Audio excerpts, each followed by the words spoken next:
people across the country gather to watch the solar eclipse, including right here in Virginia. See how this rare event has Richmonders coming together. Drivers, on your marks, get set, go. Drivers are taking advantage of a rare opportunity to take to the track at the Richmond Raceway and raise money for a good cause. A local Black-owned restaurant is putting a spin on your favorite dishes.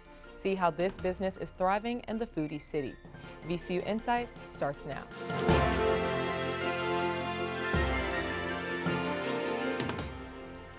Hello, and welcome to VCU InSight. I'm Nia McMillan. Breaking news, ABC News just confirmed former football player O.J. Simpson has died following his battle with prostate cancer. He was acquitted in the 1990s for the murder of his wife, Nicole Brown Simpson. He was 76 years old. Across the country, people gathered to watch the solar eclipse on Monday, including here in Virginia. It was a partial solar eclipse in the Richmond area. VCU InSight reporter Carly Woodcock has more on how people gathered on VCU's campus to celebrate this historical day. Hundreds of people came out to this historical event at the campus, and all of them made sure to have these specialized sunglasses to protect their eyes from the damage. Onlookers found unique ways to capture this event. The VCU Physics Department sponsored the viewing party, hoping to shed light on this wonder of astronomy. At peak time in Richmond, 86% of the sun was blocked by the moon during this year's partial eclipse. VCU junior Peyton Woody says the historic event quickly became a social event for students. So they only have a limited amount of glasses, so you have to borrow them for only like 10 seconds each. It's whatever. But you know, this eclipse, it's really bringing everybody together. It's a big social event. I love it. Professors and students were able to view the solar eclipse through state-of-the-art telescopes and learn about how the moon's light affects shadows. The next solar eclipse is predicted to be visible here in Richmond in the year 2044. From reporting on campus for VCU InSight in the newsroom at VCU, I'm Carly Woodcock. A 2.1 magnitude earthquake occurred in central Virginia, according to the United States Geological Survey. The earthquake happened 5 kilometers north of Glen Allen at around 10:46 p.m. Some reported feeling the earthquake as far as Fredericksburg and Tappahannock. No damages or injuries were reported. Have your cameras ready on standby this summer, as you may see several celebrities in the Richmond area soon. That's because musician and Virginia native Pharrell Williams is expected to be directing an upcoming film here. VCU InSight reporter Mark Jones is out in the Richmond city skyline with more on how this film will impact the Richmond area. Yes, I'm here at Taylor's Hill Park in Richmond, Virginia, where Pharrell is expected to film his upcoming musical. I reached out to the Virginia Film Office, but they cannot specify any location at this time. As of now, the movie remains untitled, but it has been confirmed that the filming will begin this spring and summer in central and coastal Virginia. In a statement released last week, Governor Glenn Youngkin announced Pharrell and Universal Pictures' new film will provide high-wage jobs and have a positive economic impact across many sectors in the state. The film will also be eligible to receive a Virginia Film Tax Credit or grant. Some of the potential cast for this film include stars like Halle Bailey from the live-action film Little Mermaid and Kelvin Harrison Jr. from the 2019 movie Waves. Richmonders are excited about the potential celebrity sightings and what this film could do for the area. Yeah, actually, I heard about it. I know that he's doing a musical, and it sounded like in the 1970s. But yeah, that's obviously really exciting, you know, since I go to school here in Richmond, and also Virginia Beach is my hometown. So I would definitely love to see what he does with that. And also I love musicals, and you know, I was into theater when I was growing up. So yeah, it'll be nice.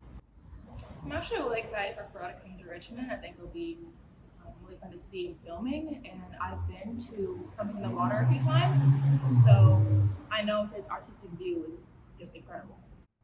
The film is expected to be a coming-of-age musical set in Virginia Beach during the summer of 1977, and this is inspired by Pharrell's childhood neighborhood. Reporting for VCU InSight in the newsroom at VCU, I'm Mark Jones. Richmond has recently been one of the top cities in the nation for Black-owned businesses.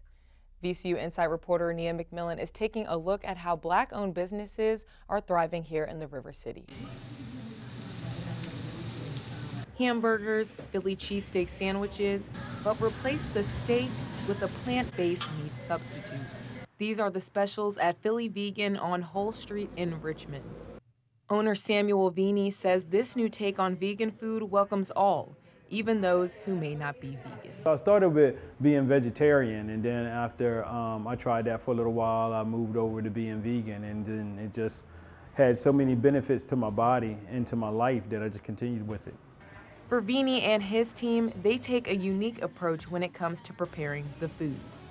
We love via meditation. We meditate every day and pour love into our food with the intent that whoever eats it allows them to become the best version of themselves possible.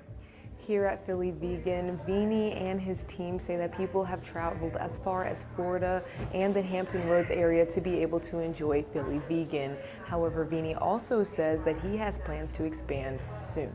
We do look to expand. Our plan is to have at least one in every state within the next 5 years. So Philly Vegan is going to be a franchise. When purchasing from the restaurant, Philly Vegan isn't the only business you're supporting. Chef Ratha Shea says a network of Black-owned businesses work together. As far as like our lemonades, we do partner with other Black-owned businesses locally. You come to Philly Vegan, you can actually support like 3 other local Black-owned businesses. According to the Yelp data gathered by Richmond Region Tourism, Richmond ranks number 2 as one of the top cities for Black-owned businesses. Tamika Jefferson with Richmond Region Tourism and the Black RVA Project says the data shows these businesses are growing. Yep, data showing that in 2023, Richmond was like the second in the nation of opening the highest amount of businesses, Black-owned businesses to be specific. And so it truly shows how important they are to community and how important they are to the economic growth of the area. Vini shares some advice for anyone looking to start their own business. You can do anything that you want to. I know it sounds cliche, but anything you put your mind to, you can truly do it. Take the time to think about it. If you love it, then it's not going to be work. It's going to be joy. Even when it's the toughest parts and the toughest times, it's going to be joy. TikTok is claiming Virginia's economy is benefiting big time from the popular social media app. In a company-paid report, TikTok says it contributed $500 million to the Commonwealth's economy last year. It says there are more than 3 million users in Virginia, as well as 150,000 businesses using the app. The social media company released this report to show how vital they are to small businesses. This comes after growing concerns from lawmakers about the security and safety of the app. In March, the House passed a bill that could potentially ban the app nationwide. An audit finds there is a chronic understaffing and loss of mail at the Richmond processing facility. Now the USPS Inspector General is making recommendations. In July 2023, Richmond's Sanson Processing Center transitioned from a local to a regional postal hub. During this time, Richmonders reported experiencing late mail deliveries, including bills, health screenings, election ballots, and more, according to WRIC. Now there are 10 suggestions from the Inspector General, including additional training for staff and management and the development of procedures to mitigate facility challenges. USPS agreed to 9 of the 10 recommendations. A class action lawsuit says popular dating apps Tinder and Hinge are intentionally designed to make their users addicts. VCU broadcast major reporter Kaylee Crabb is getting advice from one expert on how to break the habit. As a college student with a full-time job, Liam Lloyd says it's challenging to find time to date, and that's why he uses apps like Tinder. I usually use dating apps like Tinder and Hinge. I'd say like maybe 3 to 4 times a day. According to a Pew Research Center survey, as of 2023, 53% of adults between the ages of 18 to 29 have used a dating app at some point. I feel like it's kind of become like a game to me. Like I'm just going and I'm trying my best to like get to that next match, get like that instant dopamine rush when I actually like get one. A class action lawsuit is now in effect, stating that the company in charge employs recognized dopamine manipulating product features to gamify the platforms. Examples of this strategy include push notifications that alert users when they are no longer using the app. I spoke to PhD candidate Rachel Arnold, who specializes in addictive behavior, to ask her advice on how to counter the addictive nature of these apps. It's just being really mindful of, how is this serving me? What am I using this for? How often am I using it? And maybe thinking really hard about setting up some guide rails and, time limits of when am I going to use this? How often am I going to use this? Arnold explains it's hard to go cold turkey with social media so ingrained in our day-to-day life. Lloyd agrees it's not easy to quit the dating apps. Just to lengthen my chances of actually getting a match and quote unquote finding love. Reporting for VCU InSight in the newsroom at VCU, I'm Kaylee Crabb. Governor Glenn Youngkin finished taking action on hundreds of bills on Monday. Capitol News correspondent Vali Jamal is live in the studio with more on the new record the governor set. Vali? Thanks, Nia. 1 month after the session ended, the governor broke the record for the most vetoes. Youngkin faced a deadline to sign or veto any legislation sent to his desk by Monday night. With it all said and done, Youngkin has vetoed 153 bills, breaking a record previously held by former Democratic Governor Terry McAuliffe. He has signed 777 bills and offered amendments to 116. Youngkin presented his Common Ground budget on Monday. He says this budget involves compromise from him and the Democrats and is in the best interest of all Virginians. The Common Ground budget includes no vetoes but only amendments. Youngkin mentions taxes as the #1 compromise. He promises to stop pushing for tax cuts if the Democrats stop pushing for tax increases. The governor's tone was much more bipartisan and optimistic than at the end of the session, when he called the Democrats' budget the, quote, broken budget. We are one Virginia. As we move towards our 250th anniversary of our nation, we have an opportunity to do as Virginians something that Virginians have always done, and that's to lead. We have an opportunity to demonstrate what it means to collaborate, to compromise, to find common ground. And I think we have the opportunity to demonstrate that this amazing American experiment works. The budget still includes raises for teachers and state employees, caps tuition increases in public universities, and increases funding for mental health, public safety, housing, and more. Youngkin's optimistic tone was met with skepticism by Senator Scott Surville, the Senate Majority Leader. Surville gave the Democratic response. He criticized Youngkin for being inconsistent in his bipartisan tone. He accused Youngkin of being fiscally irresponsible. Surville noted Youngkin presenting many of his initiatives as though he was campaigning. From our perspective, the governor continues to engage in these sort of campaign-style events and branding of his initiatives, which is not something we normally see out of Virginia governors.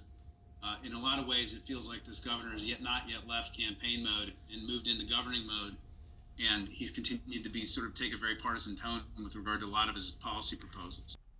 The General Assembly will reconvene next Wednesday to discuss the amended budget along with Youngkin's vetoes. Democrats need a 2/3 majority to overturn any vetoes, which they do not have in either chamber.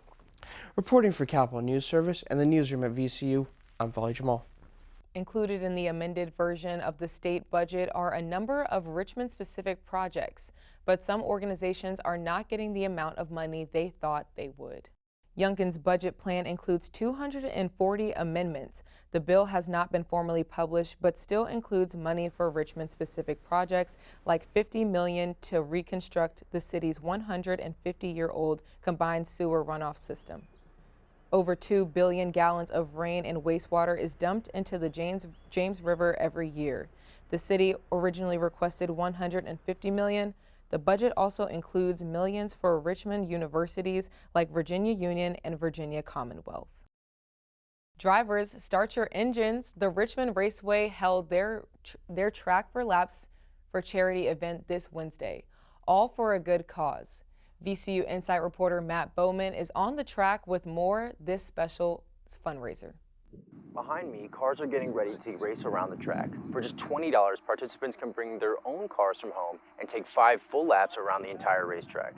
You can only drive at a max speed of 55 miles per hour, with 173 cars of all different kinds signed up for this event. Drivers flew around the track in both old and new vehicles. The proceeds go to Special Olympics of Virginia and Richmond Raceway Cares. Yeah, I mean, I think it should, when you tie it to something like this where it's, you know, people want to go out and help, I mean, I think it could definitely be very beneficial for a group like that for sure. But when you tie it to an activity like this that's been around Richmond for so long, I mean, it's definitely got to be very beneficial. This event also allowed drivers to zoom around the raceway days before the NASCAR Cup Series begins for the Toyota Owners 400. In addition to the donations of the racers, Richmond of Toyota has given $20,000 before the event today and has pledged an additional $10,000 after the event concludes. Reporting at Richmond Raceway for VCU InSight in the newsroom at VCU, I'm Matt Bowman. If you're looking for a change on the golf course this spring and summer, VCU broadcast major Michael Estrella has a brand new fun alternative for you called Fling Golf. Allow me to introduce you to Fling Golf. It's the future of the fairway. It is a game that is a great alternative to conventional golf and is gaining popularity on the course. Professional fling golfer Gary Callis competes in the World League Fling Golf and says it is a fusion of lacrosse and golf. You drive, you chip, you putt, all with one fling stick. I always make the joke that Samuel Colt made everyone equal in the Wild West with a revolver. This is the equalizer on the golf course. Fling golf is played with a singular stick, called a fling stick. It is used for all distances on the course, in contrast to regular golf, where you use different clubs depending on the distance. Many golf courses in the Richmond area allow fling golf, but some are still not sure what the game is all about. Behind me here is Belmont Golf Course. It is one of the local courses that allows fling golf. Professional fling golfer Joe Hollywood Jenkins says reactions vary when he brings his equipment onto the course. Usually the GM or somebody will catch me at the clubhouse and be like, "What is this? What are you doing?" And then I get to show them my pictures of, "Oh, I'm a professional in the World League Fling Golf." Flinggolf.com has a map that shows courses where interested fling golfers can play and also where to rent sticks. Reporting from Richmond for VCU InSight in the newsroom at VCU, I'm Michael Estrella. Get ready for this weekend's weather, Virginia. It'll blow you away. On Friday, the high will be 69 degrees with a bit of cloudiness, but the sun will come out again on Saturday with temperatures in the low 70s. Conditions will increase into the 80s and high 70s for the majority of next week, kick-starting Richmond into more spring weather. VCU InSight will be back next week on April 18th, where we will share more news. Don't forget to follow us on social media for more behind-the-scenes content and future newscasts. For VCU InSight and the newsroom at VCU News, I'm Nia McMillan.